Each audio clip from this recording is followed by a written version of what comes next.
Well, maybe I could ask a question. Yeah, that's a good way to start. Could I? Yeah. Your new record is orchestrated. You've got what? How many horns or strings? 6 horns. 6 horns. Joe, you've done a big band side. Right, yeah, big band. Could you guys tell me about the experience of working in that configuration and like that? I mean, why did you decide to do it, John? Well, just something I've been aiming for years and never quite done. I mean, I always would write a tune and end up playing it in a small group, you know, with quartet or quintet, and saying, okay, that's fine, you know. But I always would write the thing and hear other voices in my head beyond just, you know, or imagine how it could be orchestrated. And I just forced myself to get off my duff and do it, you know. And I know Joe will understand the, you know, the detail that you have to go to, even 6 or 7 horns. Just scoring for that, you know, the horns in rhythm really kicked my butt. You know, I mean, I had the tunes, and then to sit down at the piano and actually figure out all those lines I supposedly heard in my head and to commit it to paper was another story. So it was quite a thing. But it's just something I've always heard actually all the time, and never quite did. Right, that's kind of something that I got into hearing larger groups when I was probably about 14, 15 years old, playing in the what they used to call the concert bands in high school. And as fate would have it, I was trying to write some things, if you can believe that, when I was in high school, trying to write some marches and stuff like that. Trying to write some things, not jazz-wise, even though I'm hearing plenty jazz at that time on record, and I've got ideas that just keep storing themselves in my brain. And there's a point where I want to try to write some of this stuff down, because this becomes a part of what I like, is big bands, or a lot of horns coming from that time frame, and coming from the time that I was trying to write these things down, mistransposing parts. I don't know if you've ever done it. You probably have. We've all done that, where you mistranspose one part of 5 parts, and the thing comes out sounding just absolutely And so the E flat euphonium or something was playing a whole step off. Or something. Oh man, it's just, that's the worst. That's enough to really discourage you. But fortunately for me, I found out what the mistake was that I made, and I went back and corrected that. And what came out sounded pretty good, and it was enough to get me inspired to write a little more, you know. And this was a long time ago, 14 years old. I'm 59 years old now, you know. But I got a band started here along with Kenny Dorham about 65, 66, somewhere in there. And started to want to get more involved in the writing aspect of what I was doing as a improviser. And the best way to do that is to put a band together. You know, I always felt like I was intruding on someone's sacred ground if I would take a chart into someone else's rehearsal and say, look, man, can you just play the chart down for me? I'm not made that way. So I put this band together and I started writing some things out, 1 bar at a time. And it sounded pretty good. I mean this literally, 1 bar. Come into the rehearsal the next day, I'd have 2 more bars. And then the rehearsal the next day, I've got 8 bars. And so 8 bars is a chorus, you know. You play the first 8, the second 8, you lay out on the bridge, and you play the last 8. That's 32. That's 32 bars, the whole chorus right there. Okay, then I got the weekend. I'm getting more inspired in this, and my writing, I guess my knowledge is increasing there, and I'm getting a little better at it. And the guys seem to appreciate just playing these notes that I put together for them. You know, 5 saxophones, 5 trumpets, 5 trombones, 3 rhythm. And this is something we got started in 66. We got into the studio to record these 15 or 16 charts that I had put together in 91, and just this past June, we finished it. And during that time, I guess my writing had improved, the orchestration part, understanding how to deal with an orchestra, the psychological parts, I mean, of dealing with these geniuses out there, and and playing some music and having a good time at it. And after a while, it got to be something that I really wanted to do. And we finally did. I've got some other projects that involve more than the typical format that I'm usually found in, quartet, trio setting. And it was a great experience. I'm really proud of this. I'm not so sure how well it'll do out there in the marketplace, but whether it does, whether it makes the kind of noise out there that gets some sort of recognition by the masses is not important. I mean, it's important that we did it, we finished it, and I don't think it sounds that bad, but I don't know what I'm supposed to say that or not.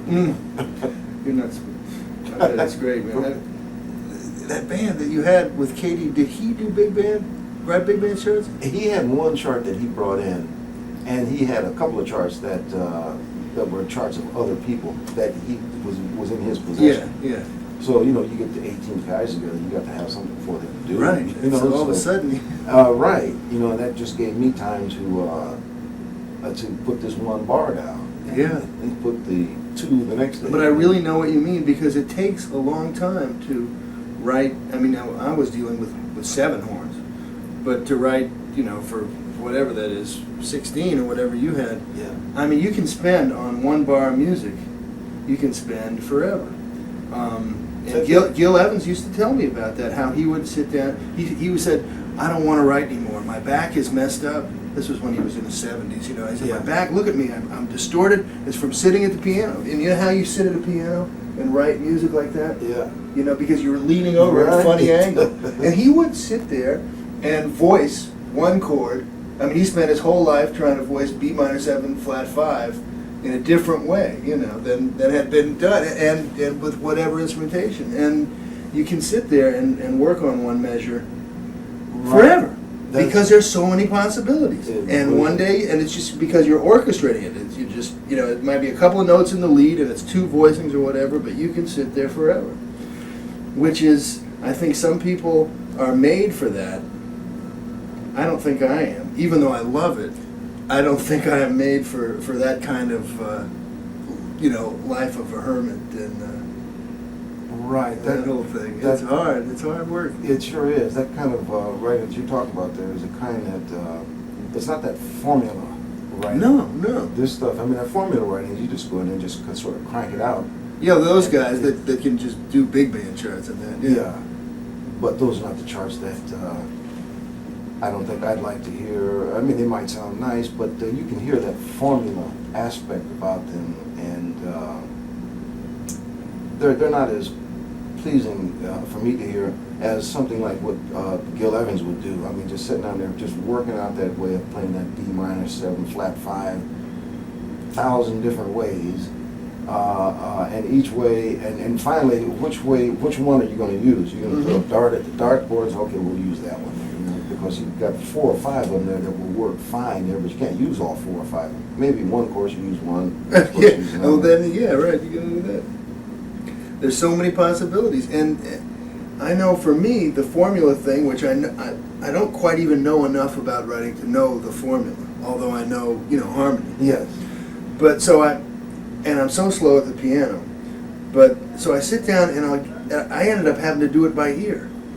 So I would formulaically say, okay, the minor third, to have this minor second, that'll sound good, and I want to have some of that tension, and I try that, and then I just start moving my fingers around, and then I would find it by ear. So starting out with theoretical, but then ending up having to do it by ear anyway. Right. Ending up rolling the dice. Yeah, kind of. And you roll the dice. That is involved. Let's face it. I know Gil Evans rolled the dice too. And everybody does. Because you know enough about music to say, well, this should work. Right. That's a much more fun way for me. Yeah. And the band that we put together in the 60s, which is really essentially what this music is that's going to come out next month, everybody in the band could solo. Which was different. Usually you have a band where the solos are delegated to the people that either want to solo or can solo, or that will improve the music some kind of way.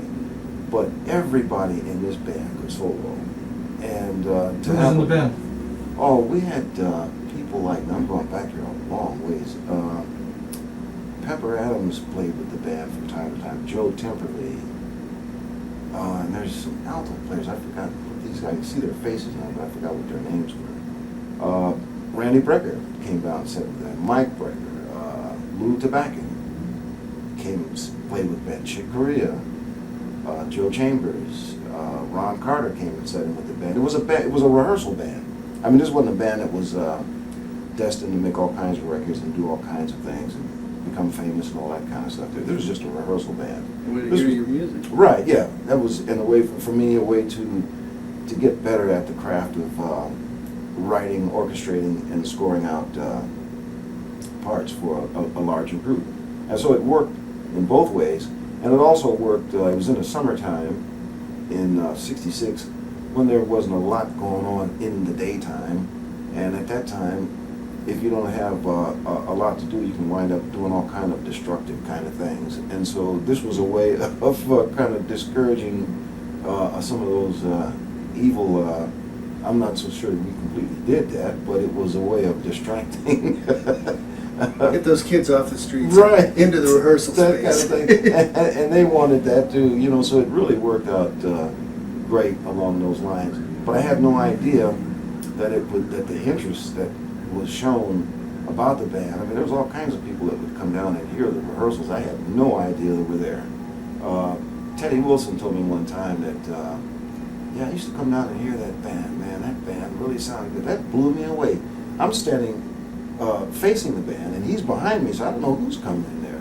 Slide Hampton would come by, and just people would be back there. And then later on, guys would tell me, well, Slide was sitting out there, or Teddy Wilson was sitting out there, you know. Where did you play? At a place called the Dom. Oh, I remember the Dom. Right, in the Electric Circus. Was Yeah, upstairs. St. Mark's Place. Right, on St. Mark's Place. And it was at that So you time. guys could go in and play in the daytime. Oh, then. right, yeah. We'd go down 3 days a week, on Tuesday, Wednesday, Thursday. And we didn't have music stands. I mean, that was a luxury, right? So we'd use chairs as music stands. I mean, we didn't need music stands at that time. But like a couple of years later, we had progressed up to the point where, hey, Joe, look, we gotta start getting some music stands. And we went around to this place called Upsurge, which was on 19th, if I remember correctly. Tom DiPietro. Were you around here at that time? Upsurge Studio? No, This was a rehearsal studio, and it became a recording studio. I think I remember DiPietro. Right, yes, on 19th. And everybody used to come around there and rehearse. And this guy used us as guinea pigs, putting the egg crates up, trying to get a more acoustically correct sound space. And so when he would record, I would wind up with recordings of our rehearsals. So I got a chance to hear this back rather than carrying the memory of it from the rehearsal home and trying to remember 6 hours ago, well, this chord sounded that way. It sounded, I mean, I had the tapes there after a while, and that just, man, at that point, growth I just went straight up to the moon from there. You know. But Jimmy Heath tells me that he uses, when he writes his arrangements now, he writes them on the piano, but he does them on the computer so that he can hear them before he actually brings them in. Says that it's a remarkable tool for an arranger. The reason that I got into the computer is to, I mean, it's been a long time since I would be writing things out on little bits and pieces of paper, and only I knew where they were. I mean, if they ever got lost, then that would be it. I mean, well, the world will never hear that, you know. So this is a way of organizing. You've got the whole orchestra right there in front of you. In terms of the computer, I definitely hope to get sophisticated enough to be able to use it the same way he uses it.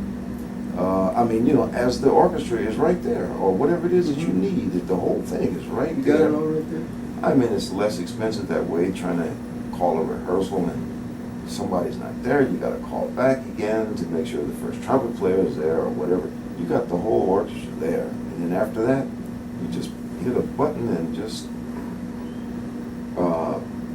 bring these things out on the printer, store them in there, and you never lose parts. I've lost a complete chart, one of the best charts Oh, no. that I wrote.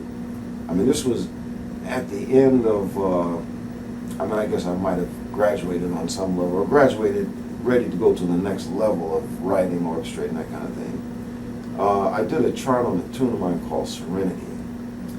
And how do you lose 19 parts? I mean, I haven't seen one of these parts. Wow.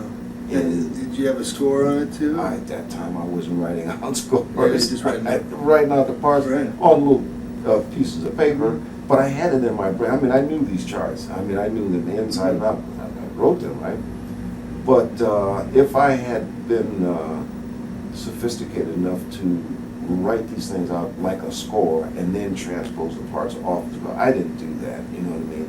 I just would write that. But that's hip that you didn't have to do that. You knew it so well in your head, right? You worked it out on the piano and you knew it. Right, but you're so vulnerable there. I mean, like now, I mean, there's nothing I'd like better But back then, well, I don't know about then, but I mean, back to Gil Evans, he told me that, there weren't any copy machines. Right. So, I mean, it meant you would have to sit down and copy it over by hand, so nobody did that, so things got lost. Really, and man, I get these calluses on my finger. I'm writing this music out. Then I got to call the cats together, schedule little rehearsals and stuff like that. That just gets to be a bit much. But I think I'm better off for having gone through that. You know what I mean? Because if the computer had been there, I would have missed a lot. By not going. That would have convenienced me so much. That would have also guided me away from some real juicy, fat parts about that whole learning curve. That brings up an interesting question. People today who learn jazz, learn how to play, use a different process than probably you guys use. I discourage, and I'm not anti-paper, writing and reading music and stuff like this, or transcribing, that kind of thing there. But this idea of, I used to do a lot of clinics. I haven't done that many recently because the schedule just got so busy. But there was a time when I started showing up at these clinics in the summertime, these rehearsal clinics, and they started passing around charts that somebody had transcribed the music from. And people were just zapping these things up. And I'm saying, oh, no, that's not the way to do that. You want to do that yourself. You know what I mean? Learn the tune yourself. Yes, you want to learn the tune yourself, If you got to transcribe it off the records, you got to do that yourself. Every time you set that arm down onto that record to transcribe 7 notes or however many your brain can hold, you got to get the rhythm right and all of that kind of stuff. You hear something different. One time you do it, you're keyed in on your main focus, but you're also hearing what the bass is doing at the same time. The next time you do it, you're aware of what the piano is doing at that time. The next time you prove out those notes, you're hearing what the drums did. When somebody hands you a sheet, that's all you get is you get those naked notes. And you miss so much like that. I think that's why a lot of the level of improvisation has come down so drastically in recent years, because it's the convenience of all of this stuff that they got out there, these aids, that people are not getting that close to the music like I think I did, and perhaps the same way with yourself, It was just me and that record player there. Well, that's the way I learned for sure. Did you learn by the sentence? Yeah. I'm a few years younger than Joe, but still, that was the only way to learn. There wasn't this huge bulk of jazz educational material. There was a guy who sold fake books who would come to the local music stores, and they had what was called the Modern Jazz Fake Book, which was fantastic because it had these Charlie Parker tunes in it, which really did help me a lot. But that was it. And then after that, it was, you sat down with a record and tried to figure out this mysterious stuff that was going on. From, it was like learn the head, but also, listen to what Miles is playing and try and figure out, and then you could, I think that's the only way to learn, and that the amount of time that makes you put in with ear training and learning how to get a sound on your instrument and all this. Instead, it must be so confusing now to have, well, I've got my transcripts I've got 700 pages of Joe Henderson solos, and then from the internet I've downloaded the entire Charlie Parker transcriptions. That would be terrible, because you'd have to sit there, you'd be confusing. But if you sit there with your CD or whatever and have one song that you really love, and you spend weeks learning it, that kind of time, the music comes into you in a different way. Yeah. And I think every young musician has to come back to the same thing anyway, of doing that, the way Joe was talking about having done it, and the way I've done it. You got to internalize it. You can't. And the thing about those clinics is all these kids are reading lead sheets reading the songs out of the real book and not really learning them. You Right. got to learn it. It's got to be part of you. So they come out being excellent readers. Yeah. and you know, I mean, and everybody plays the same licks because they have the same books. So they learn some Coltrane licks or some, you know, some certain ones, and you know, you got to figure out which licks you want to copy because you have to love them first, you know, and you love them, and then you get the record and you find it, and you take a long time trying to figure out what it is, and that leads you to your own style and all kinds of stuff. Do you think that is in part responsible for the lack of unique individuals among younger generations? Oh yeah, I think it leads right back to that. I mean, what I used to hear, I used to do a sufficient amount of adjudicating when I first moved to California.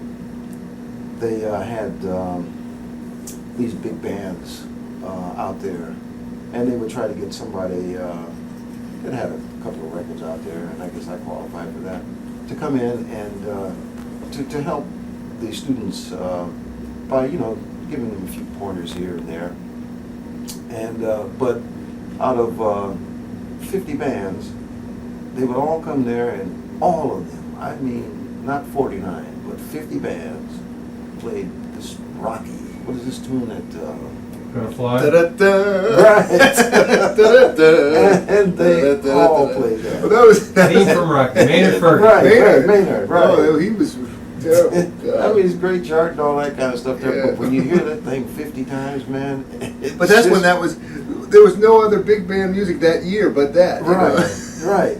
So I'd come in there with some of the charts that I had. I'd bring a couple of charts and play a couple of charts of mine with the band. They said, "Oh wow, there's so much demand out there for that these days because of that. Everybody's doing the same thing, and everybody is sounding the same. You don't get the that individual fingerprint like you used to amongst players, because everybody's sort of they're tuned into the same channel, so to speak, Yeah.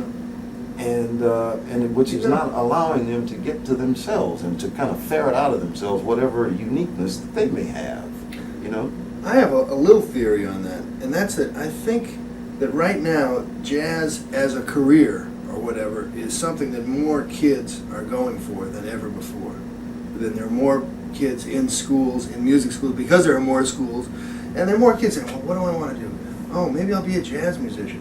But when I started out, and all time immemorial before that, being a jazz musician was not really something that anybody did, you know. I mean, it would be like a great thing, but it was like not something that anybody did, period. There were very few jazz musicians anywhere, and there were only the greats, and then, you know, the people that wanted to do it, you got weeded out immediately because there's very little work.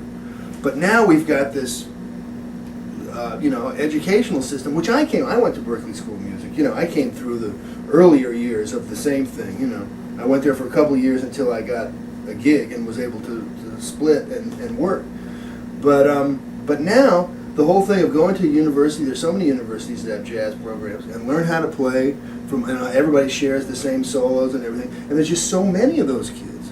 But there aren't that many more gigs, are there? There aren't any more Right. gigs, there are Yeah. fewer gigs, and so there's this huge amount of people that can all kind of sound maybe kind of alike. So I think that out of those, you're going to find some good players. A small, very, very small number of individuals. Right. I used to, when I got to California, I'd run into players out there that were 14 and 15 years old that were incredible. I'm saying, wait a minute, how did you learn this? I mean, you know, when you consider their contemporaries, I mean, you know, usually at 14 years old, you're going with the crowd, right? Mm-hmm. You don't want to stand out and be different, you know, unless you got a real strong sense of who you are. And your individuality kind of comes out there. But, I mean, to ward off all of that other stuff that's out there at 14 years old is can't be that easy unless you've got unless something has bit you. You know what I mean? You know, I guess I got bit pretty early on, so I don't remember even trying to do anything else. It wasn't that I set out to do this. It just wound up after a while. Damn, I've been doing this for a long time. Well, for 20 years, and then 25 years, and then 30 years. These days, if people get in front of that and say, look, I want to do this, I want to be this, I want to be that. I just happen to have wound up there some kind of way, you know what I mean? Without all of those schools that John was talking about earlier. But out of all of this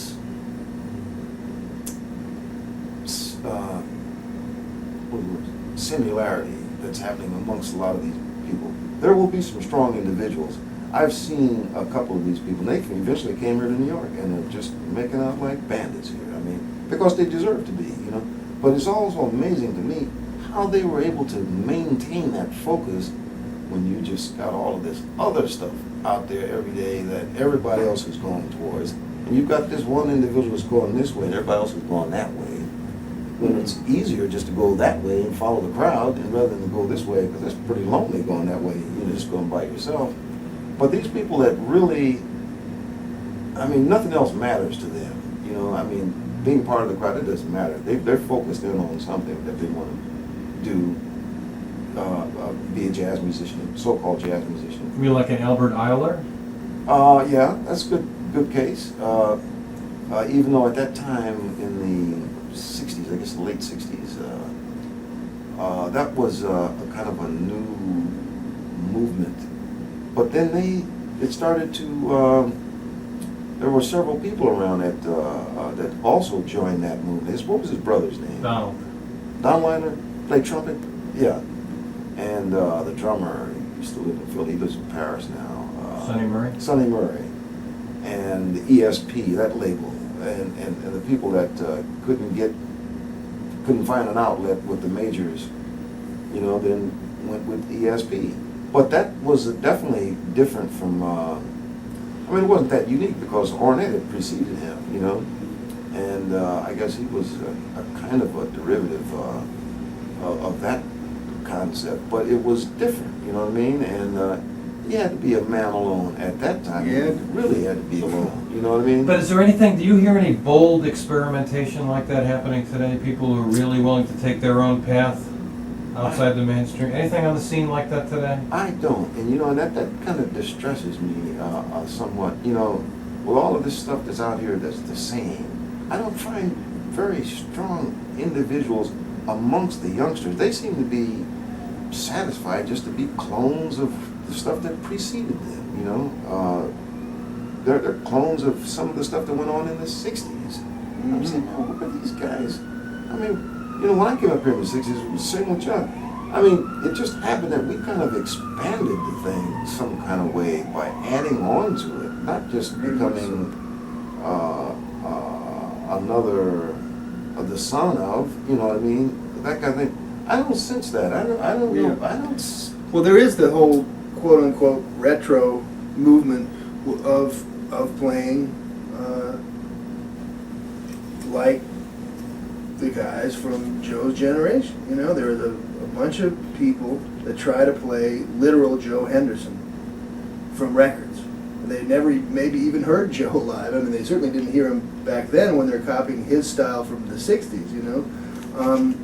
And it's become and I think on one hand that pays tribute to how great the music was that they're copying, and it's become almost like classical music.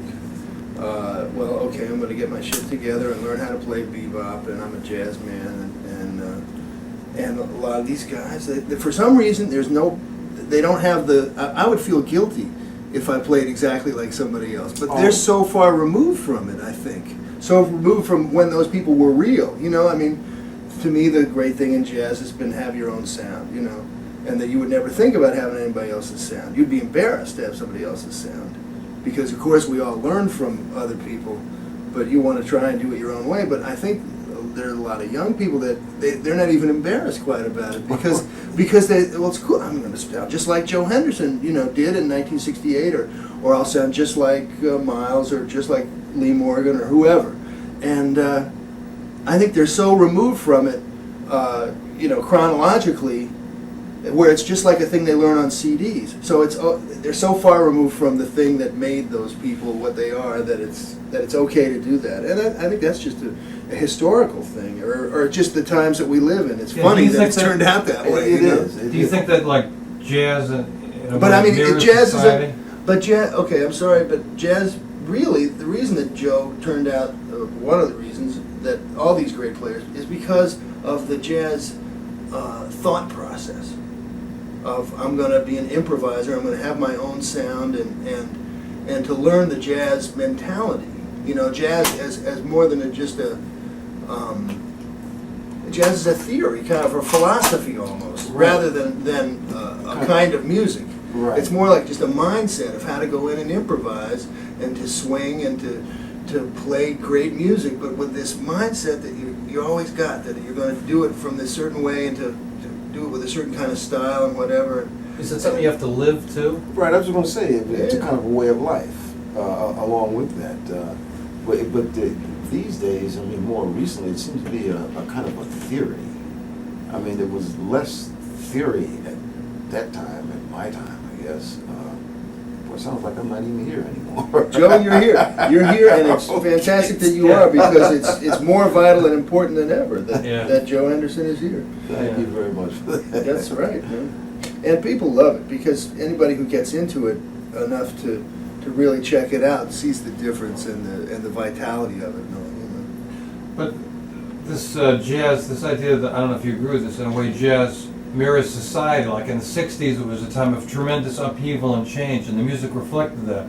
Now, if you look at the rest of the arts culturally, how much is really happening in jazz, I mean, is resting on its laurels in a way, not that much innovation. And that's true. Do you think that's true throughout the culture? I mean, does jazz in some way echo what's happening in society? I think so. I think it reflects the tenor of the times. I mean, it used to, but I don't know that anything is the way that it used to be. Perhaps that's, after a while, you are what you are. I mean, I am what I was being made to become those years, and so I'm that now, so that I am what I am now. There's some different things happening now that's going to produce some different kinds of personalities. I mean, nothing is going to stay the same. I wish jazz could be more of that than, like Latin music, for example.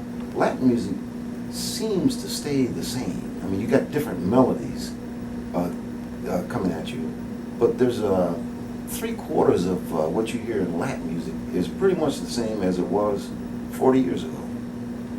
But with all of this fusion and all that kind of stuff, jazz seems to be getting ripped out of its roots some kind of way. It's fused with this. But then, Joe, that's the guys that are playing. There are a lot more straight ahead players now than there were 10 years ago.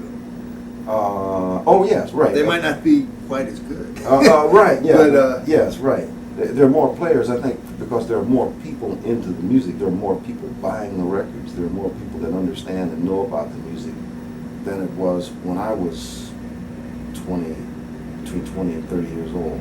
I mean, it's probably doubled or tripled or quadrupled by this point in time.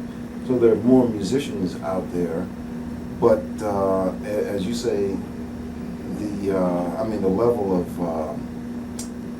sophistication may have suffered a little bit in this mass acceptance.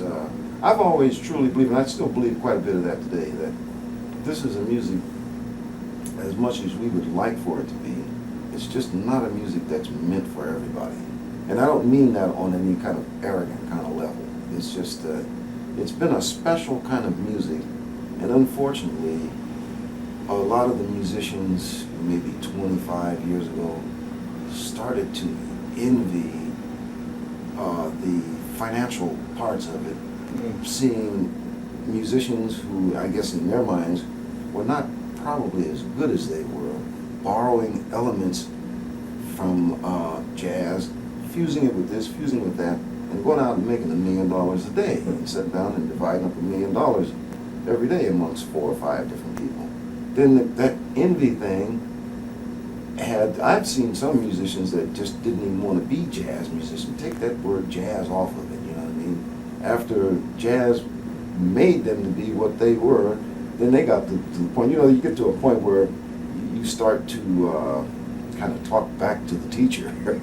I mean, you start getting all of this stuff, and you get puffed up with this, puffed up with that, and then you go in there and you start arguing with the teacher. I mean, that's healthy in a lot of ways, but to see the music get distorted out of what it was originally, and not suffer from non-growth, has been a reason that it's hard to even recognize people that speak of jazz. I mean, it depends on who it is that you're talking to when you talk about jazz. I mean, if I'm talking to somebody that's like 20, 30 years old, what I understand as being jazz is something almost, not totally, but it's quite a bit different from what they're talking about as being jazz.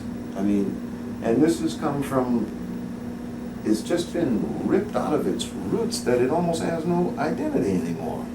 Like it did, it had a strong identity in the 60s. But now, you listen to something on the radio, is that jazz? One person thinks, well, that's jazz. And another person thinks, well, no, it's not quite jazz. But they're not going to know it the way you know it when jazz really had a particular flavor, you know. Although I think a lot of the young people are trying to get back to that. And you can't ever completely get back to anything because it's not the same. Right.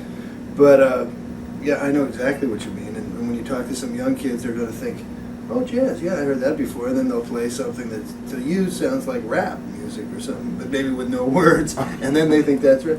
Yeah, I know.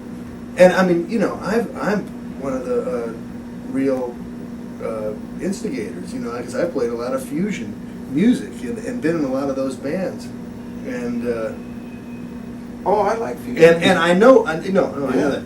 And I know exactly what you mean, you know. I mean, I most of the fusion music I didn't like, but I was lucky enough to play, you know, with Miles or on things like that where I thought it was really high level.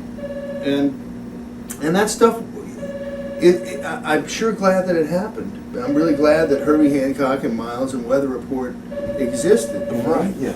You want me to get it? Yeah, that's right, yeah. That's right. Joe Henderson. Joe. 1 second, please. Hold on. This is not Joe. Hold on. Joe, it's John Clark from Music Express. You want to speak to that? Yeah, right. Yeah, oh, John. Right. Oh, okay. You've been there since 2:15. Oh, right. Okay. Right. Okay, great. Yeah, and what car company are you with? Okay, great. All right. Thank you, John. Yeah.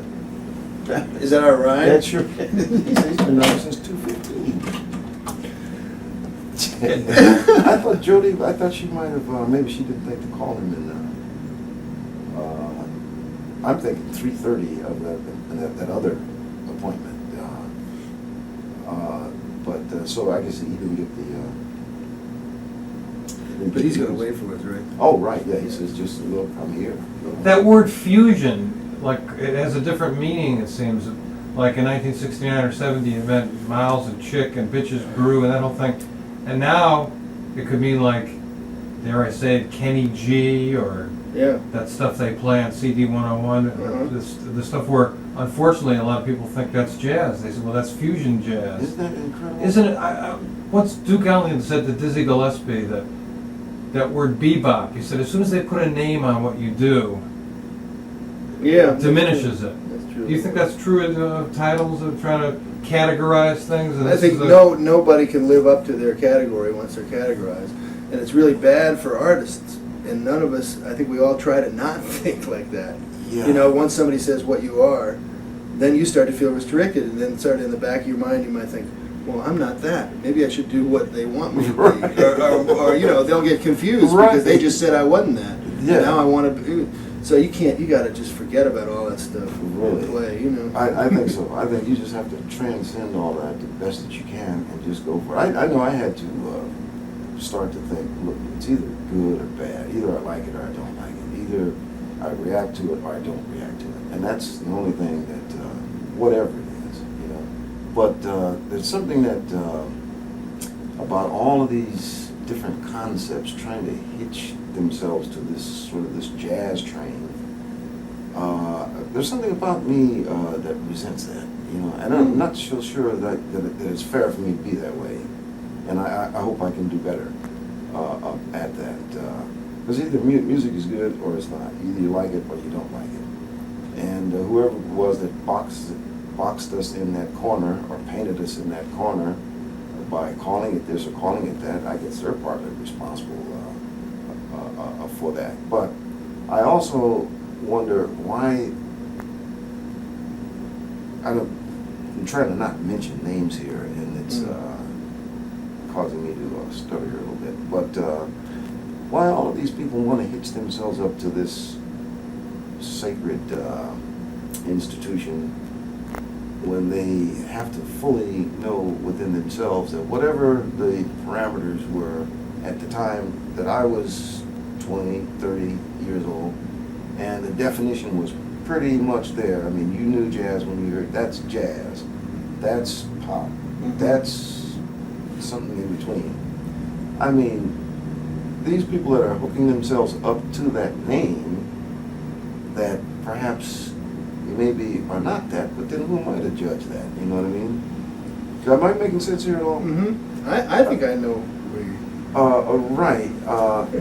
It's weird when you hear those people use that word. Yeah. And when they really, I mean, there's a lot of lip service to jazz with kind of, you know, rock stars and stuff, and it's really strange. And all of a sudden they'll be talking about jazz, or I'm going to do a jazz record. You know, and Sting wants to do a jazz record when that came in. And then when it came out, it sounded to me like his regular tunes, which are cool. You know, it's like Sting music. Oh, you know, but he all of a sudden he thought he had a jazz record because he had a tenor solo on it. You know, and that's confusing to the kids, you know, when they start to see, because, and it just means they have to do a little more research, but that's just what happened, and something happened, you know, people knew what jazz was, and then now they don't quite. They don't quite know what. I mean, what you know, the is. aficionados do, but I think that's the sign of the times. It seems to be this big thing that happened about 20 years ago, where when rock came in and fusion came in, and the jazz thing that had been building since the 20s, since Louis Armstrong, just sort of stopped rhythmically, you know, the swing rhythm, which was everything. All of a sudden, it's funny because all the pop music, Frank Sinatra, everything swung, you know, up until when rock took over, and then things changed, and so now there's a new generation of people that really have no idea rhythmically what jazz was about. They don't have a clue. And then when they went from rock to rap, it got pushed even further aside, to the point where, I mean, now there's a bunch of people around here that are talking jazz and thinking jazz that have a completely different understanding from what I do. But me, maybe being a little bit older and being able to see things from the 50-yard line maybe a little better, I think it's easier for me to kind of get with them than it is for them to get with me. And I don't mean that on any kind of arrogant level. You know what I mean? I'm not coming from that zone there. But perhaps it's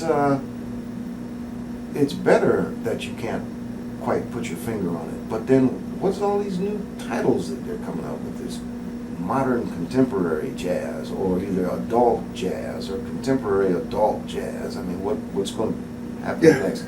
Computer I got jazz. a new one. I heard a new one in England. Now, you've heard of hip hop, right? Which is another kind of jazz. And I said, well, tell me, there were these kids that work at the record company over there, right? Yeah. And they were telling me about this new group, and they were saying it's jazz. And I said, well, tell me, what kind of jazz? And he goes, is it like sort of like hip hop jazz? You know? And they said, no, trip hop. I said, oh, okay. God, it's trip hop. Like I was supposed to know. Oh, man. But, I mean, those labels will mess you up every Really? I mean, we are just swamped with these labels. I have to keep studying up on what that is. But then that'll mess you up too if you really try and get it, because you're going to end up very confused. Because Really? a lot of it is industry or whatever generated by people that need to put names on things to sell it. Okay, I was You just know, gonna Yeah. ask you. I mean, I'm not sure, and I couldn't tell you, but I bet you anything that trip hop is pretty damn close to hip hop, you know, and or whatever, you know. It all sounds like funk to me. It all sounds like those funk rhythms, you know, and the names are ways to sell the music, ways to categorize it and sell it, you know, and ways for people to talk about it. Everybody loves to talk about music. I mean, people, you know, the Joe Schmuck down there, you tell him you play jazz, who knows what that's going to mean to him, you know, But why don't they do that shit to classical music, man? well, I think they, in a way, they do. Can you imagine being a 20th century composer right now, and you told the cab driver you play classical, you write classical music, and he would think you were talking about Brahms and Mozart. Right. Right, but you might be into some Schoenberg and some, you know what I mean? And then he would come to your gig, and he would be, well, that's terrible. That's not classical. I like classical, you know. Coming there and listening, ready to hear some Bach. Yeah, right. But I mean, But I know what you mean in that country western and Latin music and those things still have the rhythmic thing almost. It's almost like the rhythm, I mean, or the forms right. that have become classic forms. And you know. can definitely put your finger on it without a doubt. Yeah. That's country and western. You know what I mean? Right. That's rhythm and blues. I mean, when I was younger, they called it rhythm and blues. You know what I mean? But now, when it comes down to the jazz, it's almost, well, if you can't call it anything else, call it jazz. Some kind of jazz. Well, I think anytime they hear somebody blowing, taking a solo, no matter how lame, or they just see a saxophone and they call it jazz. Oh, right. You know, they just see a sax. Exactly. You're exactly right, man. I've had. Are you a jazz musician? Based on the fact that they see me with a saxophone. Right. They haven't heard me play it. They haven't seen it. Is that Right. exact? Are you a jazz musician? Well, also, you know, people say the same thing to me, but they say, well, what kind of music you play? They see me with my guitar, right? I say jazz. They go, wait a minute, that's not really. You don't look like a jazz musician. You look like you're a rocker, aren't you? You know, and they think I'm in Peter, Paul, and Mary or something. You know, because I have a guitar. You know. Hello. Who? Hi, Jody John here. We're doing good. Is it time to go? We're going to wind down here, huh? How are we doing? Do you want to talk to Jody about this? We're winding down, okay?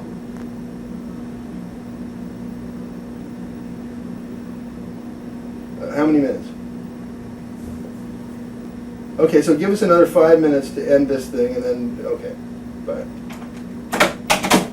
Is she downstairs? She's going to come back in 5, and She's gonna come up here. Yeah. Okay. Anything else you guys want to say? I've said it all. I think so. I think it's so confusing, these labels and everything, and the one thing if I could just play at what feels right, you know, then I'm okay. But when I start to think about this stuff, and I think young musicians, I guess that's who read this magazine more than anybody, they get caught up in labels and people telling them what kind of music to listen to and what kind of music to like. And I guess perhaps it's easier for them to be able to identify it one way or another. Maybe there's something about it that's easier for them when they do. They just can't be good at what they do. Good improvising, if that's what they want to do. They got, well, this is jazz, or this is rock, or this is fusion, or this is country and western, or Latin, whatever. I just want to have a good time and enjoy what I do. I want to enjoy the people that I'm performing with and that sort of thing. And that's all that's important to me anymore. You know, the labels. I took the labels away. You know, I mean, if somebody else puts a label on me, well, I have no control over that. You know what I mean? you know, I think that the jazz. You know, when you look at jazz and Louis Armstrong and those guys that started the stuff that became popular in the 20s, and then it went and it mushroomed. The whole idea of jazz mushroomed to overtake every kind of music. Other concepts came in, orchestral jazz, you know, big bands. Right. Bebop was like even more intricate, you know, really some heavy stuff going down. And then free music came in, and modal just to play on one chord instead. And all these great things came in. Great, you know, it's like a rush of things. It wasn't. I mean, the players were really brilliant, but it was open to do that. And now I think it's really dispersed right now, that there aren't any. I mean, if there was one great idea that came in and pulled everybody to it, it would happen. But it's more dispersed. Not that everything's been taken up, but it's a time when people just have to do their own thing because there's not one movement, you know, and you have to just take whatever you know and do it your own way. Because there isn't one thing right now. And I don't think it's a matter of people being less creative, because there's Joe Henderson, there's me, there's some really good stuff going on out there. And there's some great young musicians too. But there isn't one movement like the bebop movement that we can draw on, you know? And that I guess for a lot of people it has to be more interesting to have all of those different flavors out there. You don't have to kind of narrow it down to 1, 2, or 3 different sort of concepts. There's just any number of ways to, any number of roads to get to Rome. And I think that's probably better. Maybe so. Well said. I mean, as long as it's a nicely paved road with the proper signs out there to direct you to Rome, I mean, you're going to get there, you know.